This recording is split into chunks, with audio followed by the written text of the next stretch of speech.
哈利路亚，感谢主，让我们今天清晨要再一次来赞美我们的神。他真实爱我们，让我们能够在他的里面，每一个人都能够在这样的安息日里面一起来赞美他。我相信在我们的网络上有很多一起同心跟我一样的心志，就是要来赞美他，要来寻求我们的神。愿上帝的慈爱在我们当中帮助我们，让我们等一下口唱心和的来赞美他。神的荣耀就要临到我们个人当中，不管是你在家庭里面的，或者是你在外面，或者是你拿着手机来敬拜神，我相信神的慈爱要充满我们。阿们，阿们。感谢主，我们来赞美他。我们要清晨就用诗歌来赞美他。我们跟神说：神啊，求你悦纳我。当我口唱心要赞美你，我要将一切的荣耀都归给你。阿们，哈利路亚，哈利路亚。我们一起来宣告：全地当向耶和华欢呼，因他真配得大赞美。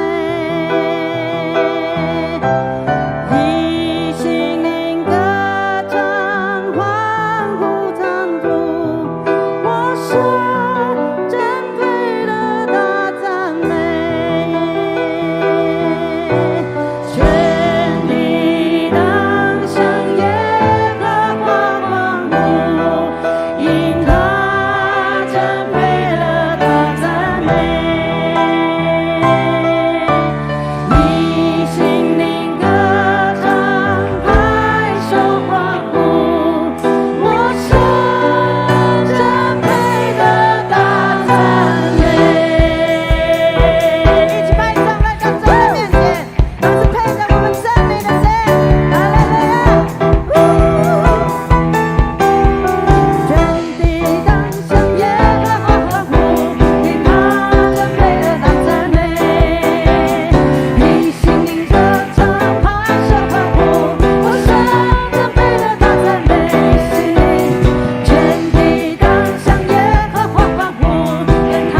中。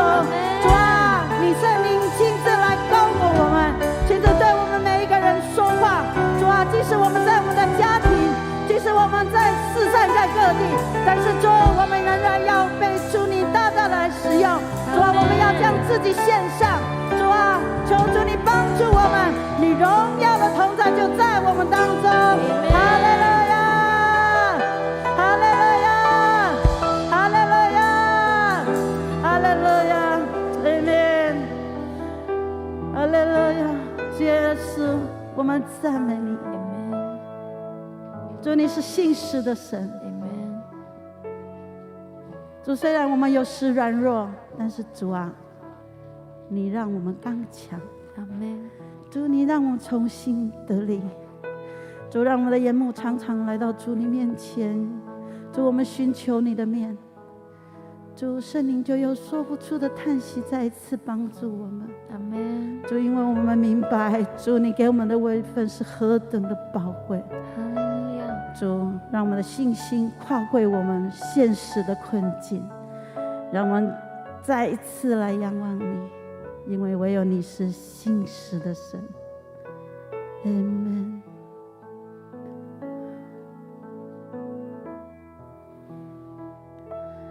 耶和华，你是我的牧者，在你里面我一无所缺。你是我躺卧在青草地溪水旁来安歇。你是我的力量，我的盾牌，依靠你，我心里不再惧怕。虽有狂风暴雨，你大能手平静，我凭信心走向前。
神宣告你是新世神，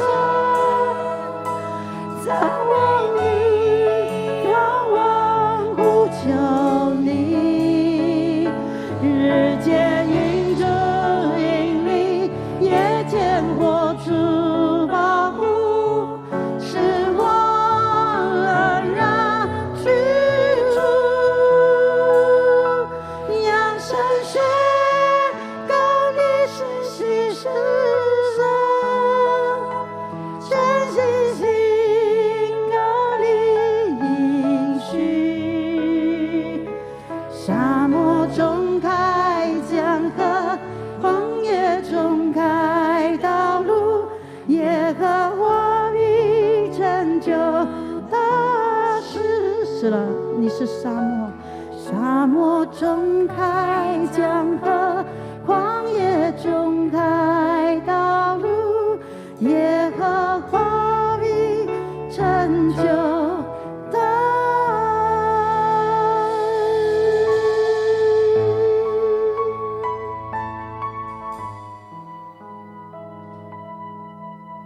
亲爱的天父，我们感谢你，谢谢你如此爱我们，你真实的包包在我们身上。主，我们明白，主，让我们来到主你面前，跟主你更多的简解。圣灵对我们说话，再次来帮助我们，好叫我们敞开我们的心。主，因为我们知道我们常常软弱，我们常常忘记了你的恩典，但是主，你施恩的手永远不缩短。主，你双手必要扶持我们，帮助我们清晨来到主你的面前，当我们口唱心和赞美你。主啊，我们就紧紧地抓住主你的应许，要在我们的生命里面再一次来实现，再一次来成全。主，让我们能够在主你的里面，你也在我们的里面，更多的来到主你面前，我们就是单单的来敬拜你，单单的愿意来服侍你，将我们的生命献给你。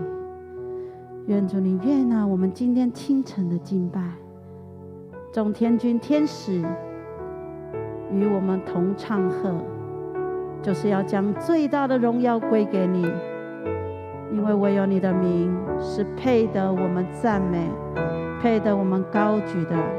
哈利路亚，感谢赞美主，哈利路亚，将一切的荣耀颂赞归给神。阿们。哈利路亚。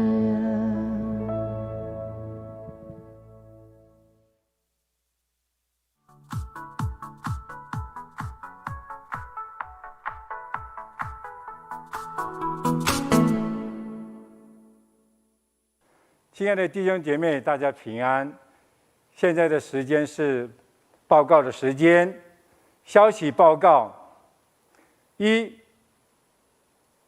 本会依照高雄中会的指示，为配合高雄市政府的防疫规范，教会所有相关的实体聚会都暂停到7月26日止，但周三祷告会、周六的青虫、主日2场礼拜，我们都会在采取线上直播聚会的方式进行，敬请大家务必配合。2，线上聚会的时间，敬请小组长配合。A， 回报各组线上小组聚会的人数。B， 学青牧区、儿童牧区，请务必帮助孩子做到奖学金申请的规定事项，以免影响孩子的权益。3，虽然在疫情间不能实体聚会，但请弟兄姐妹仍然善尽上帝儿女的本分，尽力做到 A， 聚会不停止，祷告不停止，传道不停止，行善不停止，奉献不停止。4，教会鼓励弟兄姐妹用各种方式来奉献， A 各项奉献袋可以自己其中，每一个月拿到办公室来奉献。B 参加小组的弟兄姐妹，小组长若方便可以代收代转。C 请弟兄姐妹的奉献也可以利用周报封面的账号奉献，但转账后请联络办公室陈备芬干事，告知奉献项目，以便周报登录。5在疫情中，求主保守我们兴盛过一切，小心防范，但不要惧怕。请大家更多祷告，更多互相照顾，以实际的行动来为主做美好的见证。2本会设计疫情相停，又在一起，商家名单请会友了解资讯，并在疫情期间给予多一些支持与惠顾，一起度过难关。详细资讯可以到教会脸书粉专查阅。3本会自7月份起，每天早上5点30分持续进行线上早祷会，欢迎大家一起来参加。4本会有录制赞美操影片放在教会的 YouTube 上，请弟兄姐妹在家也可以用肢体一起赞美神，欢迎大家上网观看。5本会为庆祝社教70周年，举办右昌教会设立70周年 logo 设计甄选以及歌曲创作甄选活动，欢迎有这一方面专业之弟兄姐妹踊跃报名参加。详细报名表请假办公室索取。2肢体消息，互助社挂胡一社员安心低利率贷款12万元，年利息 2.4%， 即日起到8月31日截止。刮胡2社员在职军公教警贷款30万元，年利率 3.6%， 即日起到11月30日截止。刮胡3不动产抵押担保贷款，年息 1.8%， 欢迎社员有意贷款或转贷，请向互助社洽询办理。4日本家之光协会举办第29届世界儿童绘画比赛，请本社6到12岁社员踊跃参加，到7月23日前接受受件。比赛须知，欢迎向互助社洽询。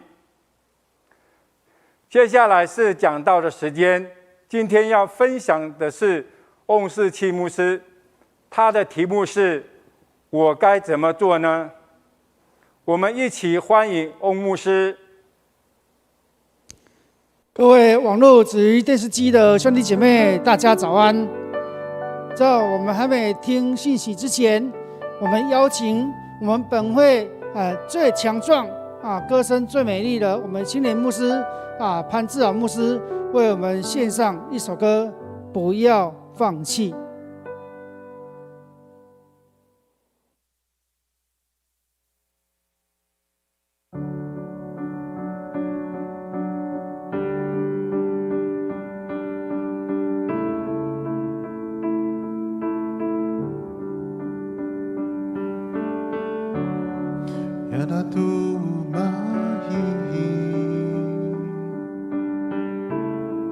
Aku agupi tara isu avavatu barutu terhahokya mihahi kudini ahar maha adu dar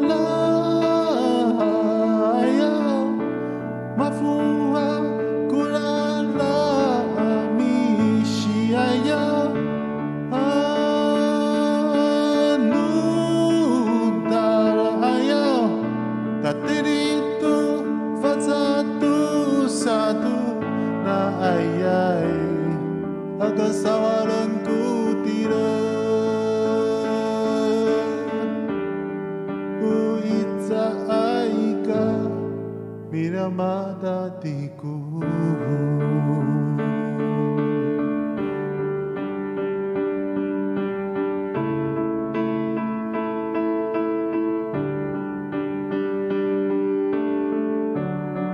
Yana tu gumahi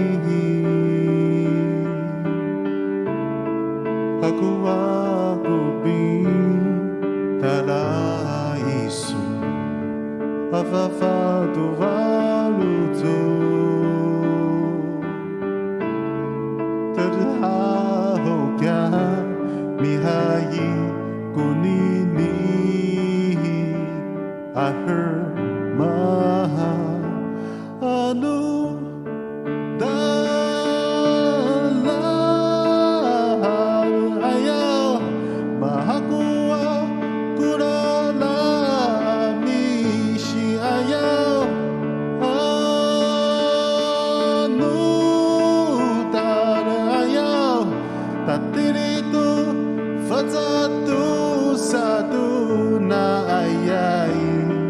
Agasawalang kutira Uitza aika mini yang mata tiku Anu taraya mahakua kurara amishi ayah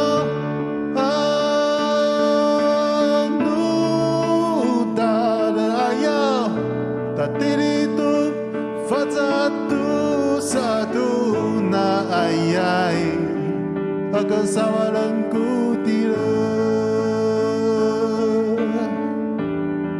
Uitza aika minamada tiku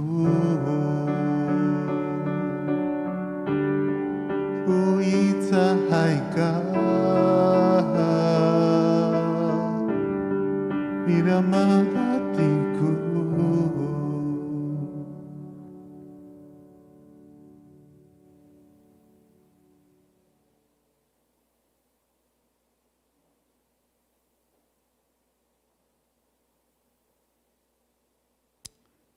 各位兄弟姐妹，我们一起来攻守神的话，在路加福音书第18章18节到30节，我们一起来攻守神的话。有一个官员问耶稣说：“良善的夫子，我该做什么事才可以承受永生？”耶稣对他说：“你为什么称我是良善的？除了上帝以外，再没有良善的。诫命你是晓得的：不可奸淫，不可杀人，不可偷盗，不可作假见证，当孝敬父母。”那人说：“这一切我从小都遵守了。”耶稣听了就说：“你还缺少一件事，要变卖你一切所有的，分给穷人，就必有财产在天上。你还要来跟从我。”他听到这话，就甚忧愁，因为他很富足。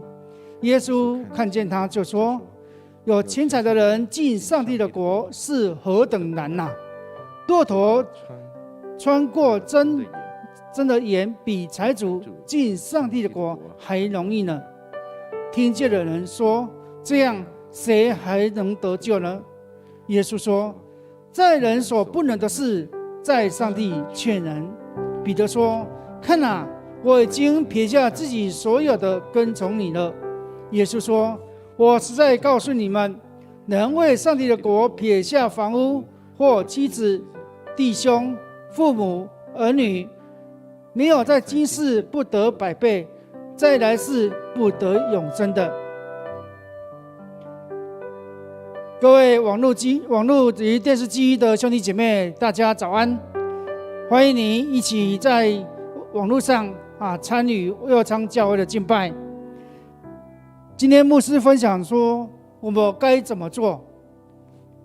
自从肺炎引起全球及台湾的疫情的爆发，原本我们台湾疫情控制的还不错，但是因为一个华航机师的染疫，产生台湾第一个破口，接着是万华阿公店的疫情的大爆发，台湾的疫情就因此开始逐渐严重。在我们周遭许多亲朋好友，或许有做生意的，面对疫情，生活上、生意方面都受到不少的冲击。有些朋友在工作上面临了无薪假，身为基督徒的我们该怎么帮助我们周遭的人？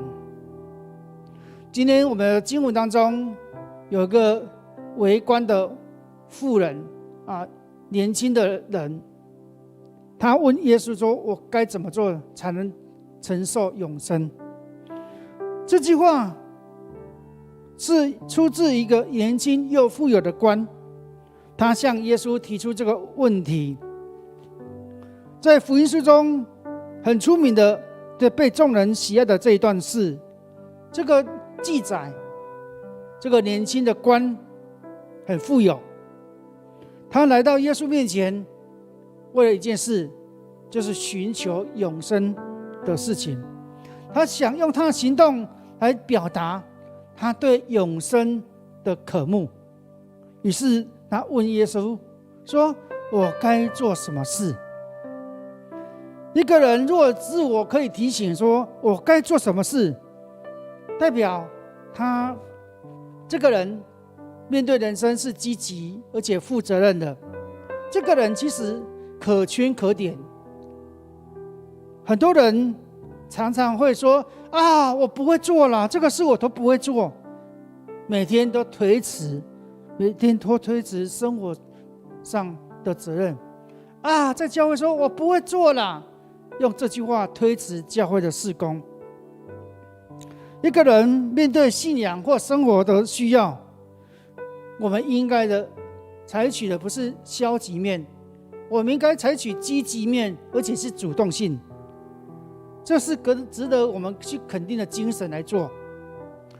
我们看保罗受呼召的时，他对主说：“主啊，我该做什么？”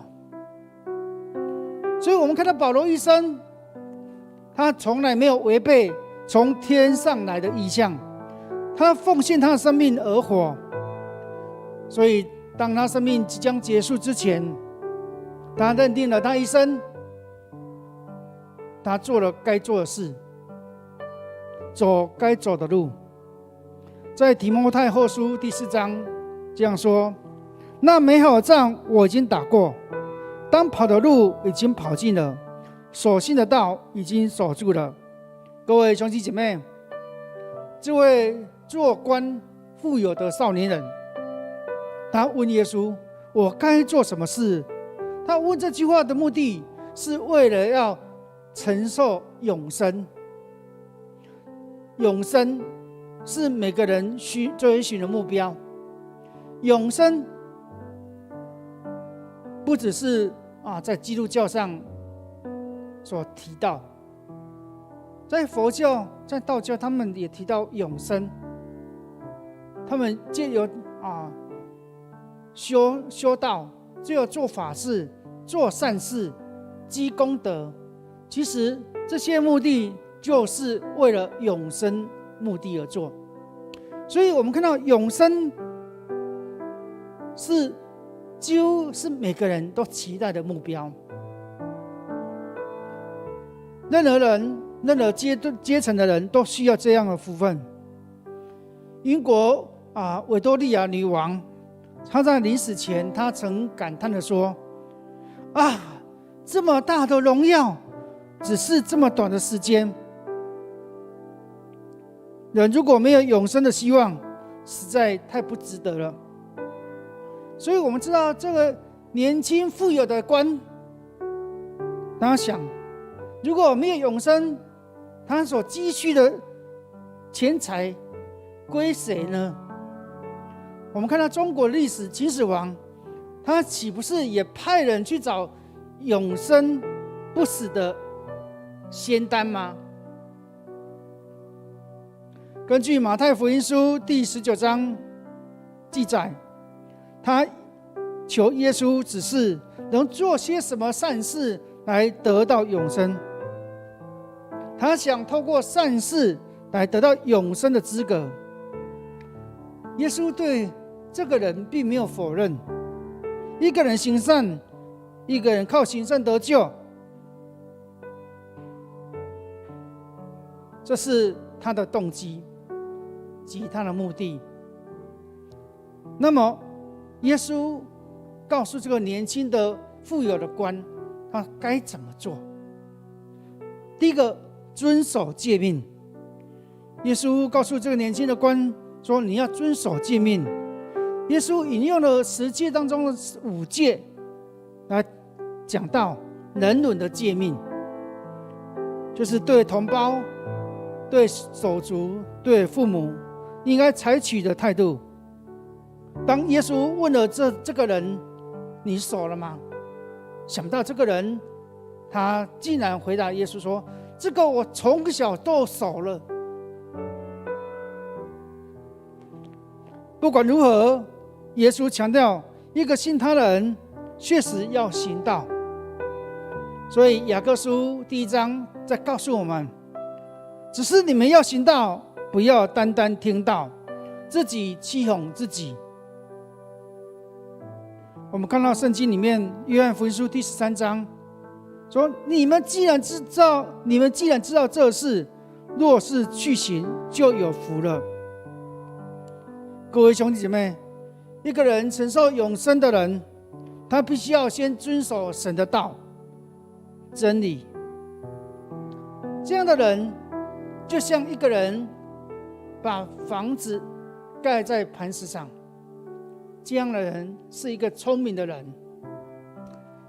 因为真理是信仰的根基，所以我们信仰当中必须要有根有基啊。但信仰我们不要落入一个形式，像法利赛人，他们在宗教上，他们行了很多外在的形式的仪式，他们听了很多道理，但是他们做不出来。我们看到台湾有一句俗语，在形容这个很会听道的人，说是道理精，信用歹伫较接拼。道理精，信用歹伫较接拼。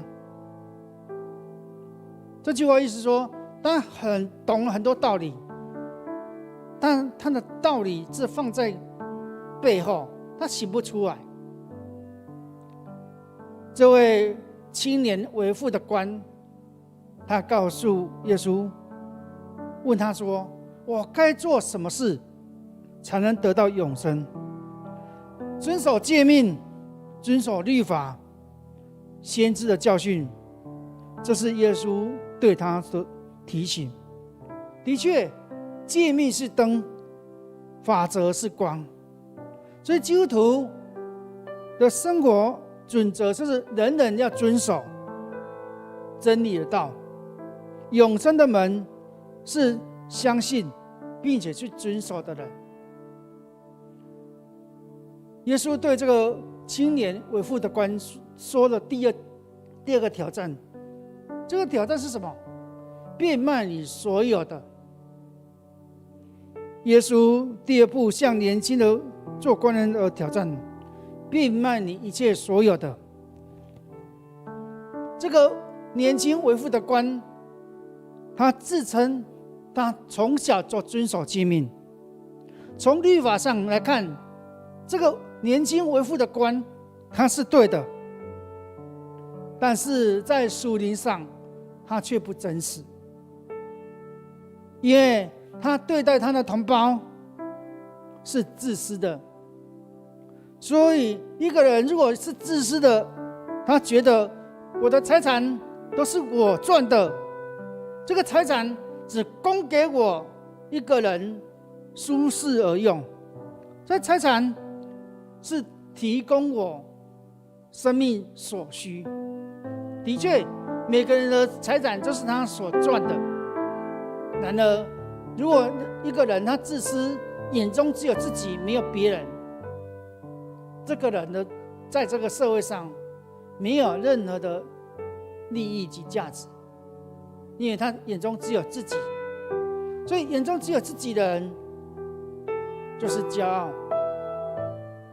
这骄傲的人，在信仰来看，也是神不喜悦的事。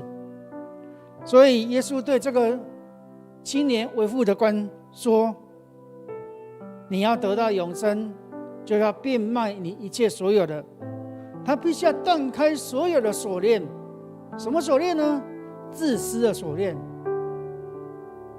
有人误会耶稣说：“啊，你叫这个为父的官变卖一切所有的，难道要叫他成为贫穷，把财产看为无价之物吗？”其实，永生就是向同胞、向人施予爱，永生就是牺牲，永生就是宽宥的态度，对人要宽容的心。所以，要找到永生，就是学上帝的爱，学上帝的关心的态度去对人，以恩惠与慷慨去服侍别人。耶稣要他去变卖一切所有。在变卖这个字在原文上有两个意思，第一个是卖出，第二个是贸易交换。卖出在另外意思是交换另外一个义务。所以耶稣只说变卖，有几个看法。第一个看法，这个为父年轻的官，他过去只爱慕世上的钱财，他只在于自私的属世的产业。耶稣要他改变这样属灵的态度，要跟他改变这样的观念，将心中的宝贵变卖。我们看到圣经另外一个处新约当中，这个撒该遇见了主耶稣之后，他悔改，他变卖所有了。他说：“我讹诈谁，我就还他4倍。我愿意，我将我的财产的一半分给穷人。”各位兄弟姐妹，各位亲爱的家人，神要我们的不是把财产都掏空，存者归零。神要我们是用一个分享的心去看顾你周遭需要的人身上，看他需要什么。刚刚我们讲变卖，另外一个意思是交换另一种钱财。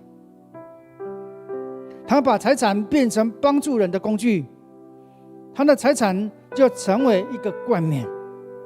所谓施此施彼，从此之后，他的人生是为众人而活，他不再为自己活，他的人生是活的是更有意义，更利于众人。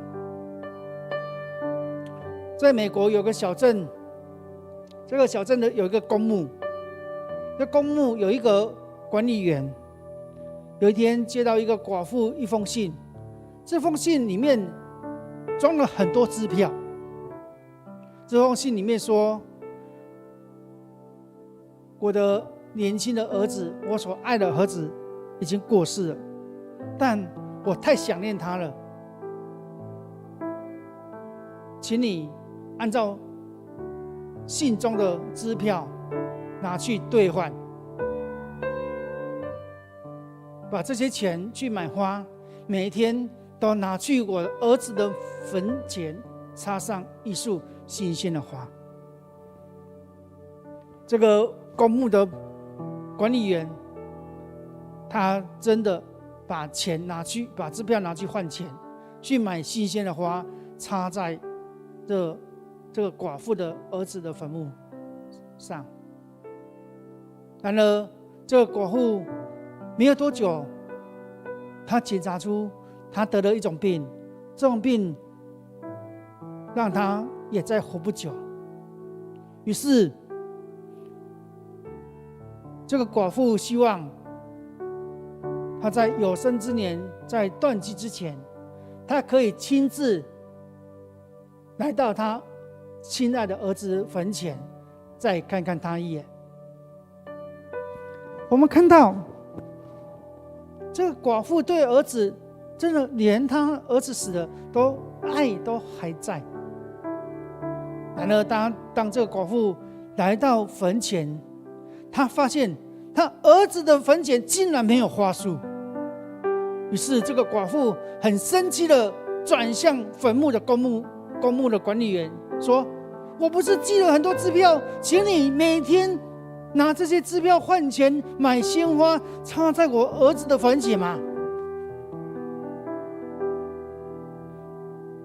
这管理员看到这个寡妇非常生气，他就对她说：“这位太太，请你先不要生气，我的确有把你的钱去买花插在你儿子的坟前，不过当我去插第一天的花束之后，第二天去买花束要去插时，我经过一个医院很多病人在病床上呻吟难过，于是我觉得这些花束送给这些在病房上与病魔征战的这些病人的身边，带给他们一点花香，带给他们一点鼓励，带给他们一点的爱心。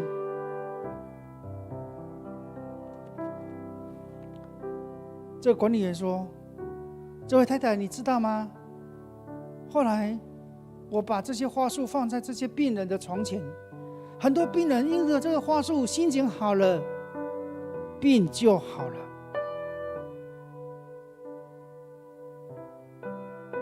这个寡妇听到这个公墓的管理员这样说，满面流泪。她不再责备这个管理员，这个寡妇反而去感激这个管理员，你做了一件有意义的事情。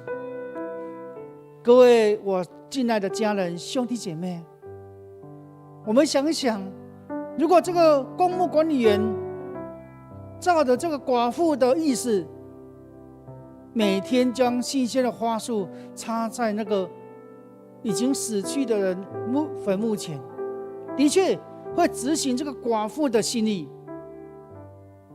然而这新鲜的花束如果转送给那些在病房上正在奋斗与病魔奋斗的病人身上，带给这些病人一点点的一些鼓励，一点点的爱，或许这些病人因而病得医治。如果两者相较之下，哪个有意义？的确，当这个寡妇听到这个管理员讲之后，他就不再责备了这个管理员。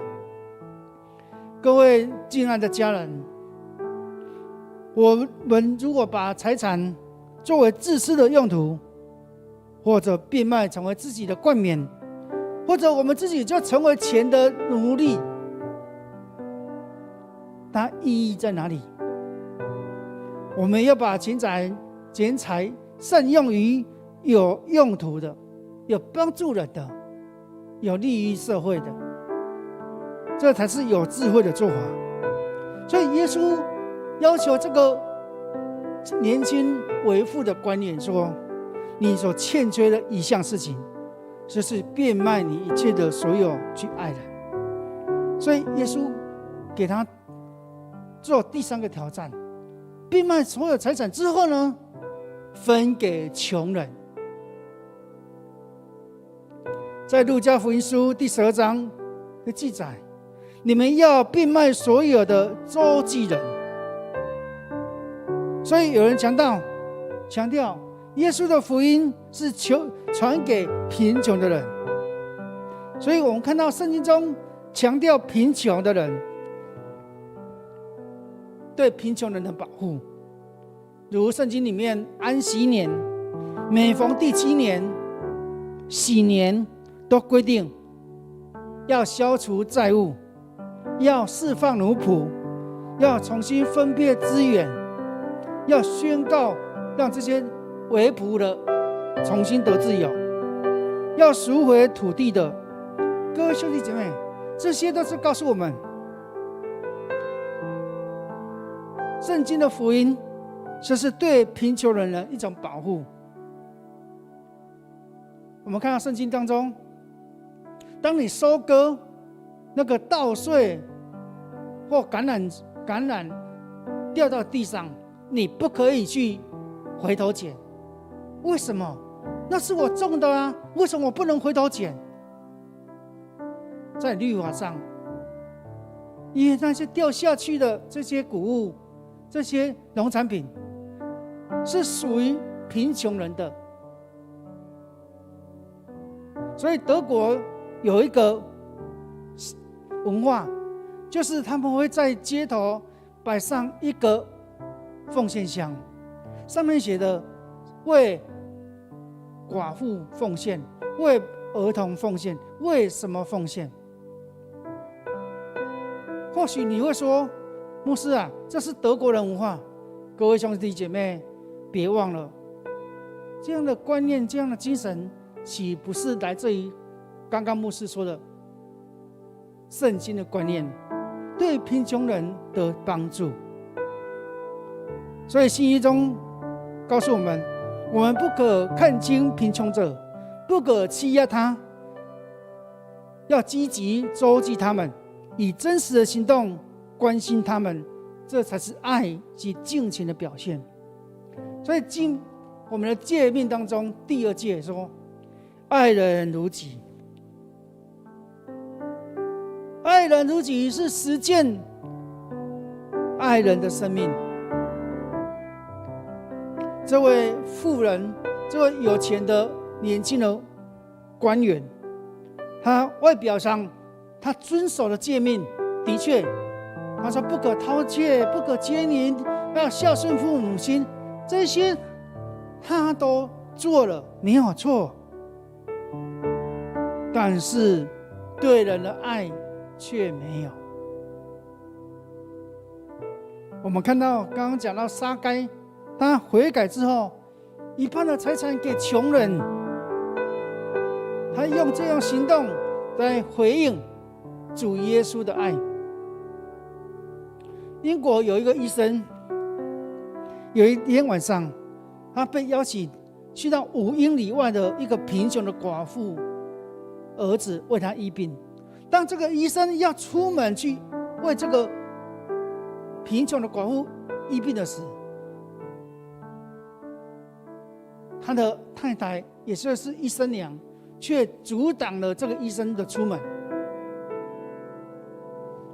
他太太就说：“这么5英里的远，这么远的距离，你干嘛跑那么远去？为这个又穷又寡妇的儿子医病啊？”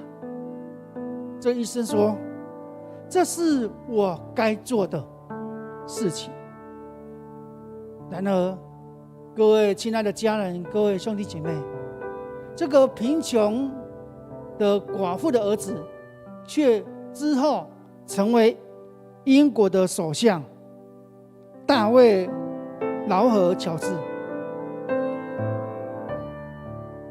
所以，我们对那些寡妇、那些贫穷的人，我们要施予恩惠在他们身上。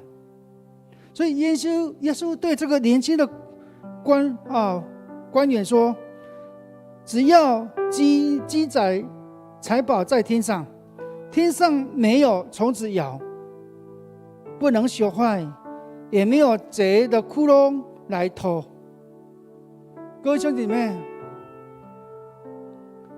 耶稣也向无知的财主强调上帝的钱财的道理。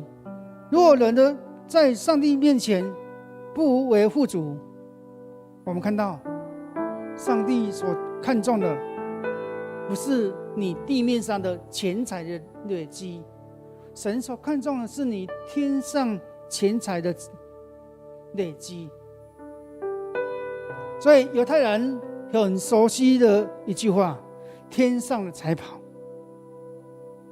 他们说人在地上所行的善事要成为天上的财宝。耶稣跟犹大的拉比都知道，自私的累积就是丧失，慷慨的给予是天上的财宝。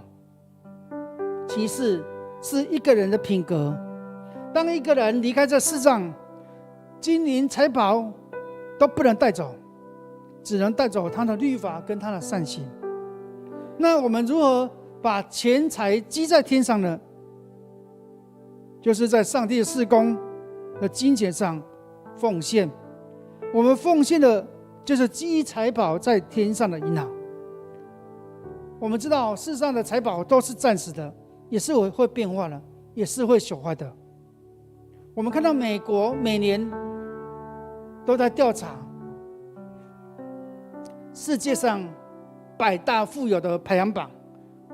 我们看到每年排行榜每年都会变，有些人排第一名，第二年他就排了第3名、第4名；有些人排了第1名，隔年他就过世了。每年那个富人排行榜当中都会重新排列。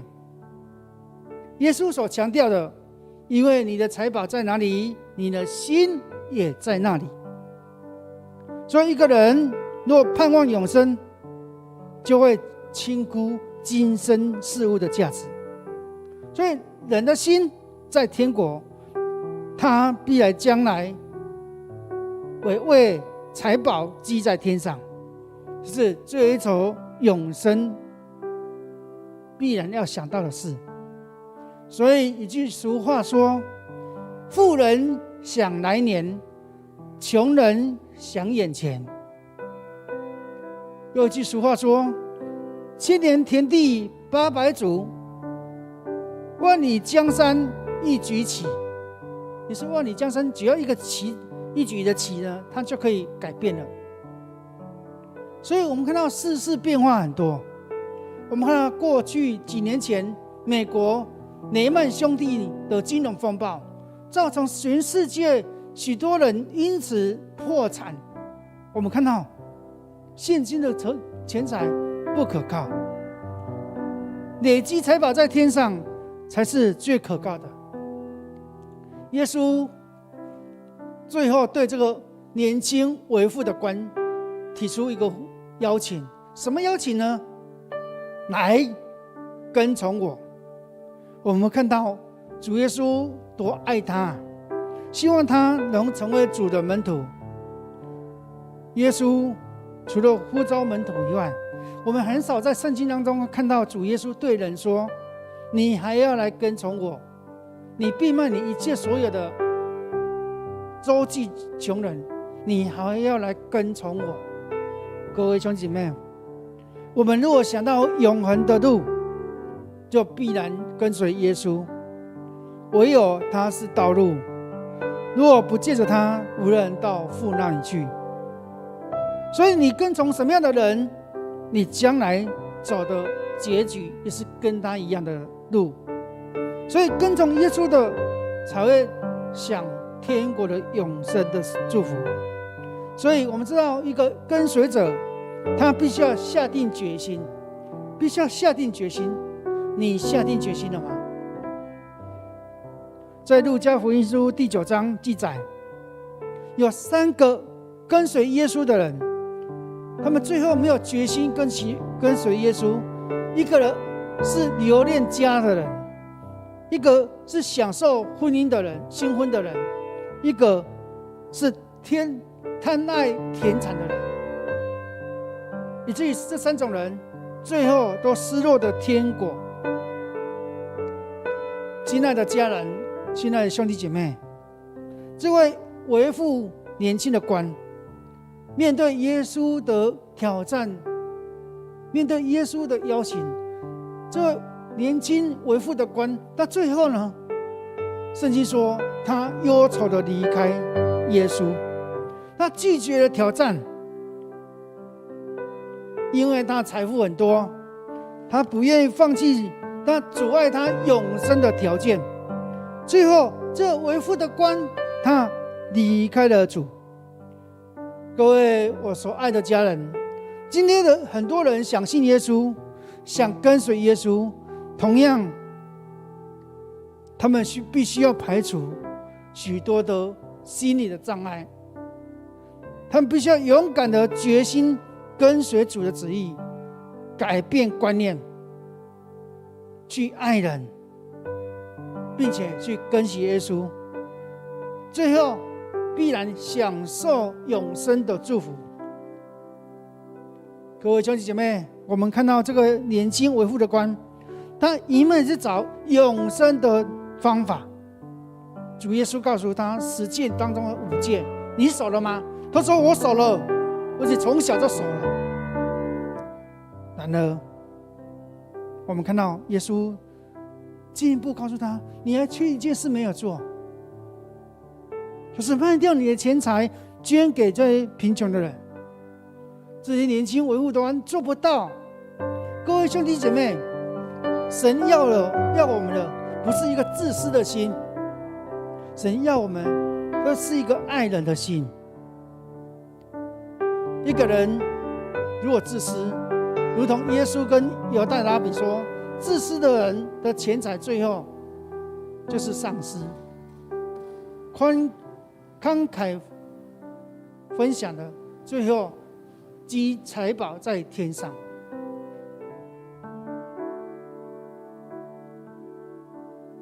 所以我们知道，这个为父的官除了律法以外，其实他什么都没有做。最后他离开了耶稣，他对耶稣并没有足够的信心跟随。各位兄弟姐妹，在宗教上，如果我们只是在律法上，在宗教上我们只做样子，我们对主根本没有信心，我根本没有爱人的心，请问我们怎么积财宝在天上？求主帮助我们，让我们在主面前来得胜。在我们生命当中，面对这疫情严峻的同时，你看到你周遭许多的朋友在疫情当中断炊，你有没有看到你周遭的朋友因为这疫情生活产生了困顿？主耶稣告诉我们，放下自我，放下自我看为重要的事，我们应该去关心人。在这个疫情同时，主耶稣透过今天的这篇道理告诉你，你该做什么，我该做什么事，就是放下自我的自私的心，去爱人，去关心人。所以当我们教会在推动幸福小组的同时，我们就是展现爱人的心啊。我们不是为了受洗的人数的数目字在上升而喜悦，我们是因为这个人的生命得救改变而高兴。哈利路亚！愿主施恩祝福我们今天早上的领受。这时候我们来唱这首歌，因你爱的大能。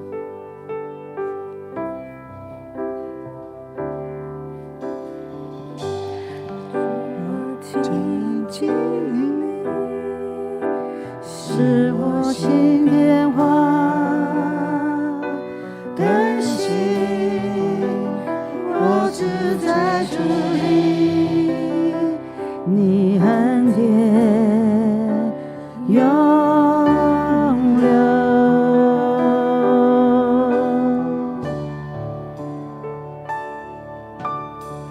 住在你慈爱里，我心中热切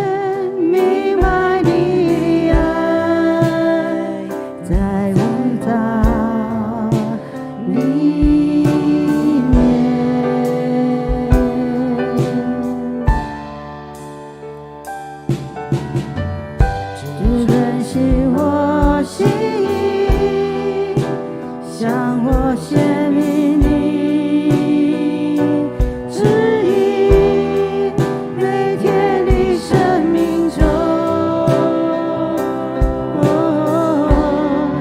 愿你爱的大能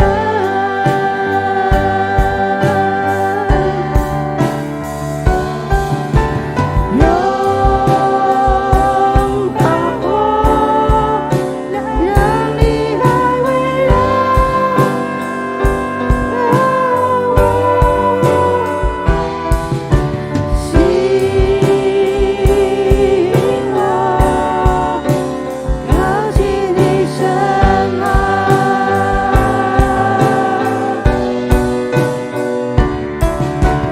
我的好将如鹰展翅上，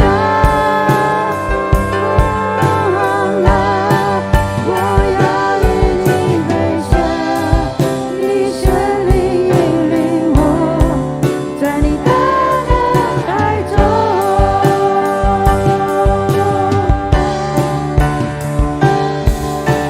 拥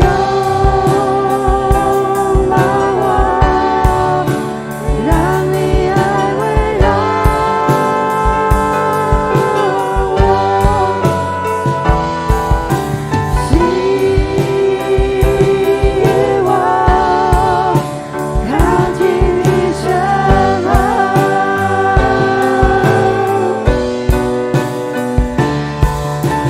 我的好将如鹰展翅上，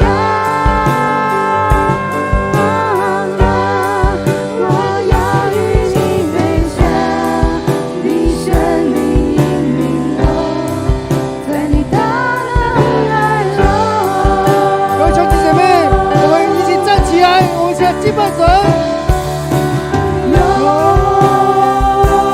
抱我，让你来围绕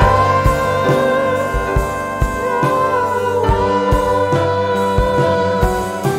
吸引我靠近你身旁。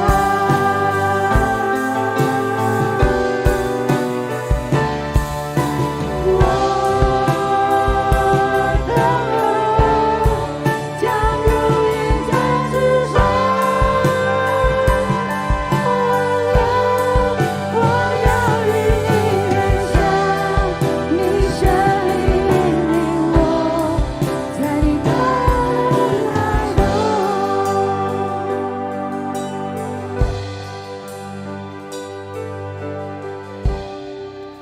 各位兄弟姐妹，当我在唱这首歌的同时，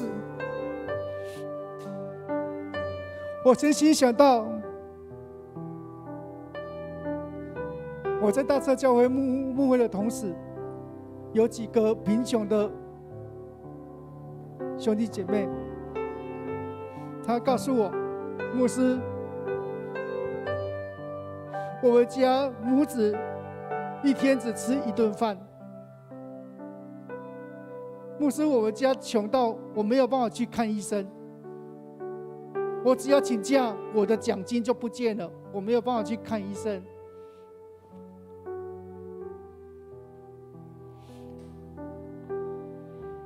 你可以想象，这个世界上，在这个疫情当中，有多少人经济陷入困境？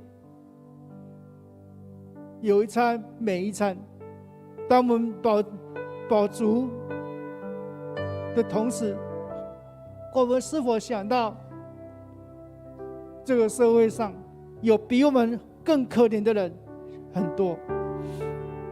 我们这时候来为了我们可以爱人的心来祷告，求主帮助我们，让我们真实的去爱人。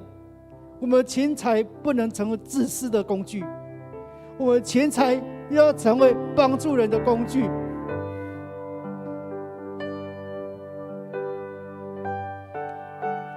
当我们悠长教会在这里设立，是不是要让人看到耶稣的爱？求主帮助我们，我们要先改变我们的观念，我们要一个爱人的心，我们有爱人的力量，我们才能够见证基督。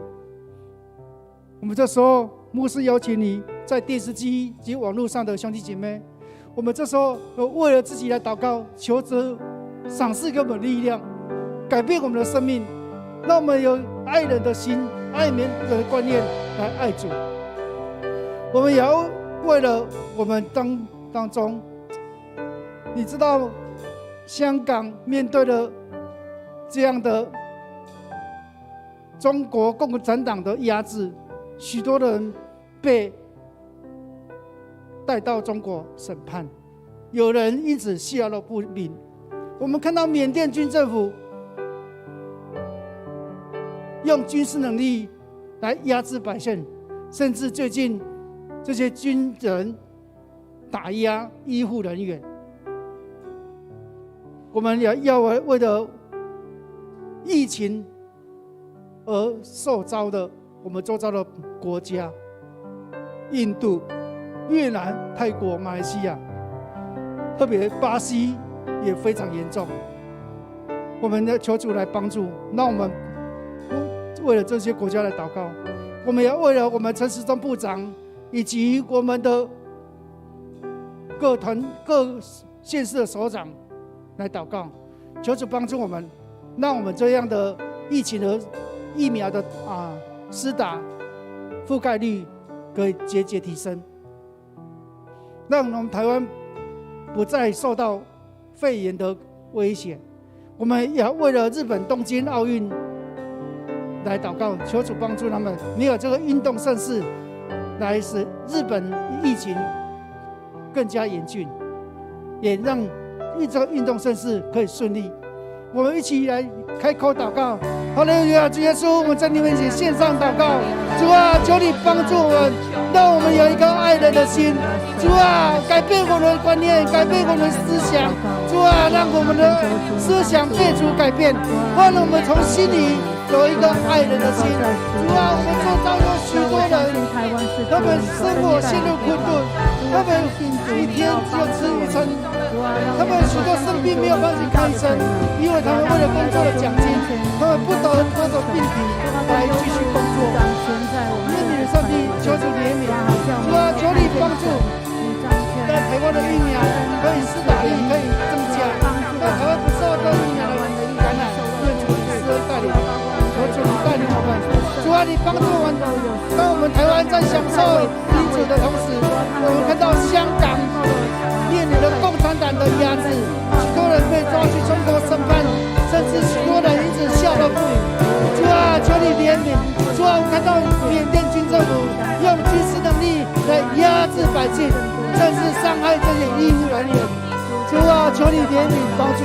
主啊，求你帮助我们，帮助我们周遭的印度、缅甸、泰国、马来西亚这些，甚至巴西这些受到疫情的危害的国家，愿主你成为他们的帮助，让他们疫苗让他们国家的疫情得以控制。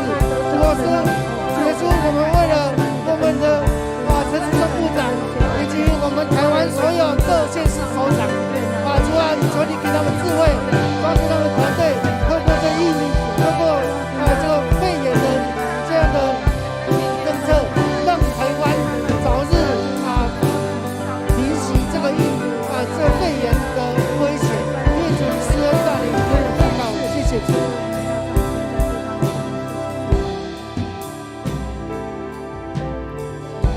我们继续为了我们的陈牧师、牧师娘，我们为了潘牧师、牧师娘，我们为了奥牧师及何牧师，我们为了教牧团队来祷告。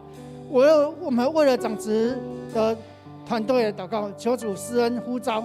特别我们今年要改选长职，我们为了我们现任长职及未来我们要遴选的长职来祷告，求主来亲自拣选有使命的兄弟姐妹来成为牧者及教会的帮助。我们要为了我们办公室团队干事群祷告，求主施恩帮助他们赏赐智慧，他们所做的工主亲自兼顾。我们也要为了我们的小组长来祷告。这些小组长每周带领关心这些组员们的灵命及心情，我们也为了这些组员来祷告，求主高抹他们，让我们充满神的能力及神的智慧。好了，我们今天来为了我们教会来祷告。主耶稣，我们在你面前献上祷告，求主恩高祝福我们的陈牧师、牧师娘，我们的潘牧师娘、王牧师、何牧师。主你祝福我们教牧团队在你面前成为合一的团队在你面前各尽其所来服侍领受主你将一项赏赐给陈牧师，通过陈牧师的带领，让我们朝向复兴的目标来迈进。主耶稣，求你祝福我们的长子团队及未来我们今年要改选长子的人选，愿主你亲自呼召拣选有使命的兄弟姐妹，成为教会及牧者的帮助。主耶稣，我们求你帮助我们的办公室团队，主你亲自使用他们，主你亲自兼顾他们所做的工，在他们在主面前忠心摆上。主你祝我们小组长，让我们小组长每个小组长在你面前都被主你高我的能力那小组长服侍喂养当中有主你的智慧赏赐，愿主你施恩赐福。主，我们为了身体健康的兄弟姐妹祷告，愿主你施恩带领那些身体健康的兄姐得到医治，恢复身体健康。愿主你听我们祷告。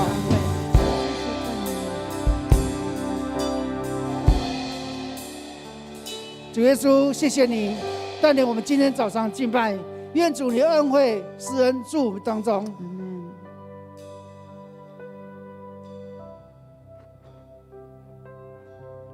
愿主耶稣基督的恩惠、天父上帝慈爱与圣灵的感动，常与你们同在，从今直到永永远远。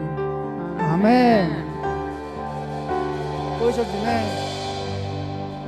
上帝祝福你，愿神施恩在你身上及你的家庭平安。